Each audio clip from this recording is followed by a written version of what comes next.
Perez, and you're watching the Rotten Tomatoes Binge Guide. Question for you: who knew that one of our favorite Survivor and Amazing Race contestants would go on to become the creator of one of the best TV shows ever on TV? But that is exactly what has happened with the hit HBO series, The White Lotus. It is created, written, and directed by Mike White, who has previously written films like School of Rock and co-created series like Enlightened, not to mention his aforementioned forays into reality competition shows. The White Lotus is a social satire looking at the dysfunction of various guests and employees of the fictional White Lotus resort chain, while things become increasingly mysterious and tense as their exploits are unraveled. Also, that music really ups the anxiety. Now, it was originally supposed to be a 6-part limited event, but went on to become the most awarded series at the 74th Primetime Emmys, winning 10 awards in total. And with that kind of success, naturally it was renewed as an anthology series instead. One that will tell the story of a different group of travelers at other White Lotus properties after checking off Hawaii and Sicily in seasons 1 and 2 respectively.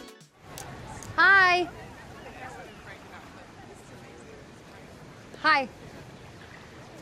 I saw you guys on the boat and on the plane. Where are you from? New York. What neighborhood? East Village, but I'm letting go of my place. I'm gonna move into Shane's place. My husband's name is Shane. Where'd you meet him? Through friends. Not Raya. Raya? No, not Raya. The third season has been greenlit, but it's gonna be a while, so we have confirmed the stay of 5 other shows that you might enjoy as well. So throw your luggage down and let's go for a swim, metaphorically of course, on this week's Binge Guide. Starting with our brand new pick, The Resort. Now, this dark comedy mystery series premiered on Peacock in July of 2022 and wasted no time becoming a hit with critics. And not only will White Lotus fans love it because the word resort is literally in the title, but also because it's filled with plenty of mystery too. The show stars William Jackson Harper and Kristen Milioti as a couple whose 10th anniversary trip to the Caribbean turned out to be a bit more than suntans and Mai Tais. Do they have Mai Tais in the Caribbean? Anyway, as they become involved in one of the Yucatan's most bizarre unsolved disappearance cases from 15 years prior. No big deal. What a vacation. Now, the mystery involves a once-in-a-century hurricane, 2 missing people, and a murder, which are all connected and lead to the unraveling of some big life questions for this couple. The series was created by Andy Ciara, who also wrote the Peacock miniseries Angeline and previously wrote the film Palm Springs, the latter of which also stars Kristen Milioti. Now, it seems the certified fresh first season has been a hit with critics, mostly due to the cast, which, along with Milioti and Jackson Harper, includes people like Nick Offerman, Skylar Gisondo, Nina Bloomgarden, and Luis Guzman. Love him. Top RT critic Brian Tellerico from The Playlist said that the resort, quote, holds itself together through its more ridiculous flights of narrative fancy because of the commitment of its cast. While the overall critics' consensus says that, quote, its likable cast and jaunty tone make for a compulsively watchable vacation. So if you want a quick couch vacation for your binging, this might be the resort for you, coming in at under 5 hours for all 8 episodes of season 1, and don't forget your sunscreen. Here's what I know.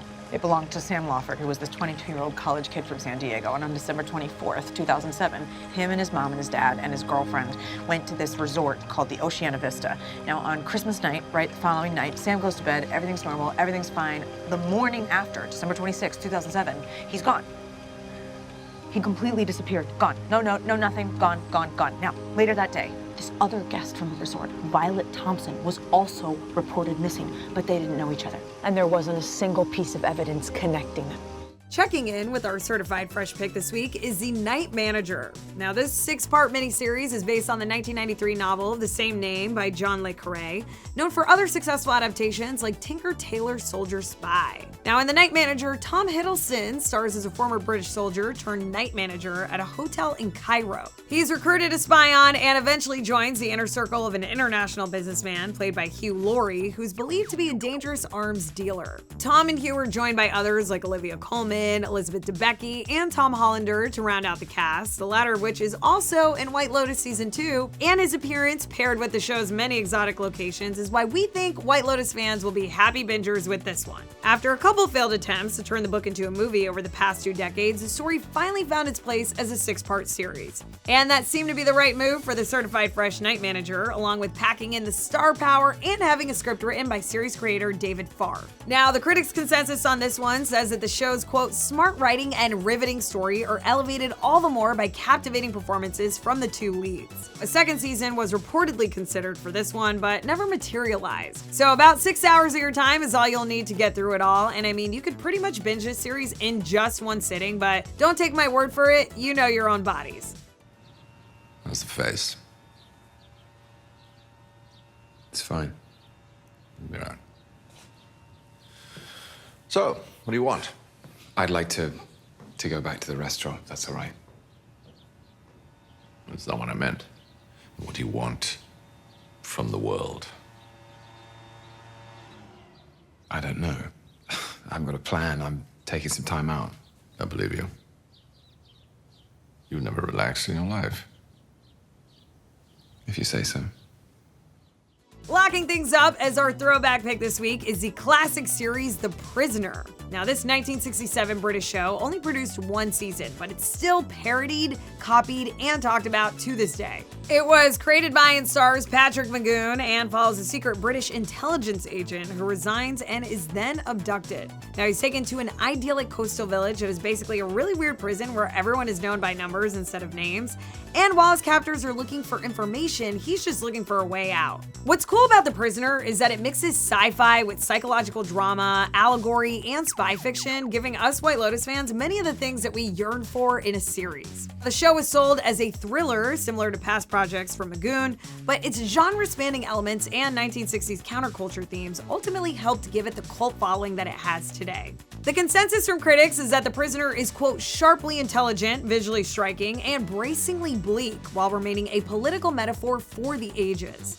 And further adding to that sentiment is top RT critic Keith Phipps from AV Club, who said, quote, more than 30 years old and still one of the strangest and best shows in television history, The Prisoner has remained more heard about than seen.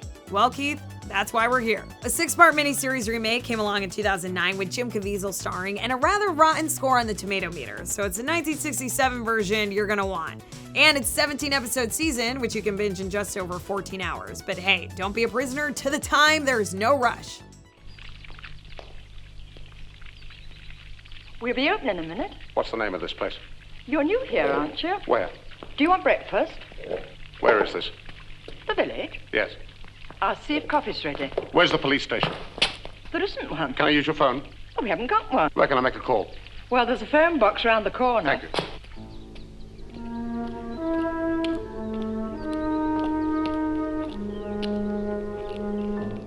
Now, our Under the Radar pick this week is a miniseries, And Then There Were None. This is an adaptation of the best-selling Agatha Christie crime novel from 1939. It aired on the BBC and may be familiar to those across the pond, but it's had less play here in the States, except for Acorn TV subscribers.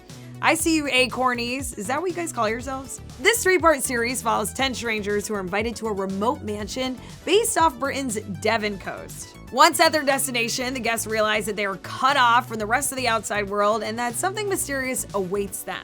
Now, this group includes an unstable doctor, an irresponsible playboy, an anxious businessman, and a governess with a secret. And once people start turning up dead, it becomes clear that there is a killer in the group. And Then There Were None features an impressive ensemble cast with names like Sam Neill and Miranda Richardson and a bunch of others that you would most definitely recognize from great past works. And together, they pull off what the critics' consensus calls, quote, dark yet dashingly executed, offering a brazenly misanthropic look at human nature. Taking that a step further is top RT critic John Doyle from Globe and Mail, who called it, quote, a portrait of society, coolly and objectively done.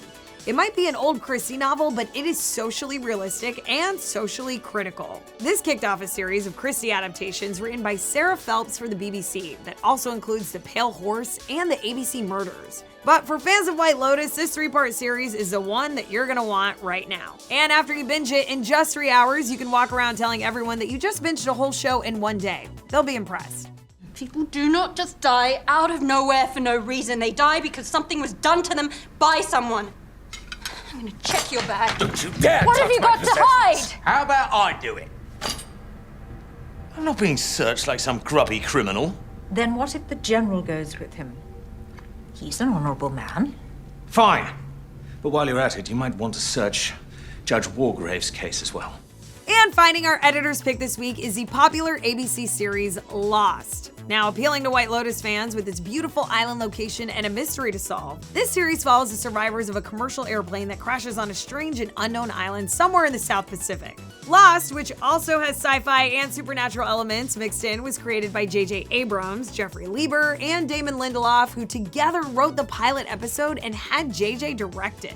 And leading a large ensemble cast was Matthew Fox, who played Jack. But because of that huge cast, not to mention the expensive filming on location in Oahu, this was one of the most expensive shows on TV. There was a $14 million price tag on the 2-part pilot episode alone, the most expensive in ABC's history at the time. Turns out the cost was worth it though, with the first season averaging 16 million viewers per episode. And among the many accolades earned over the 6 fresh seasons of Lost was 2 of the big ones, an Emmy for Outstanding Drama and a SAG Award for Outstanding Ensemble in a Drama. Now, critics praised it for its character-driven plot and the depths of its castaways, calling it, quote, one of TV's most unique undertakings. Plus, the show's cult-like fanbase spans worldwide and is still going strong, known to gather at conventions and naturally online. Now, Lost put out 121 episodes during its run, and while the series finale was very polarizing among fans and critics, it's still considered by many in both of those groups to be among the greatest shows of all time. And it'll only take you about 88 hours to binge, just don't get lost while you're doing it. Please keep your mouth shut. You okay? I feel like I've got a cinder block on my chest, but I'll survive. I'm sorry you got shot. I didn't intend for that to happen. Really? 'Cause it seemed like you were about to shoot me yourself. What good would you be to me dead? I feel much more comfortable now. Thanks. All right, my friends, that's it. Hopefully we have helped you fill out your binging to-do list for the next couple weeks. And by the way, if you're looking to find more great shows for binging purposes, be sure to grab a copy of our book, Ultimate Binge Guide. It is full of special lists that feature some of the best shows of all time. As always, don't forget to find us again for more selections based on the shows and movies that you love. It is all right here on Rotten Tomatoes Binge Guide, and I'll see you guys later, peeps.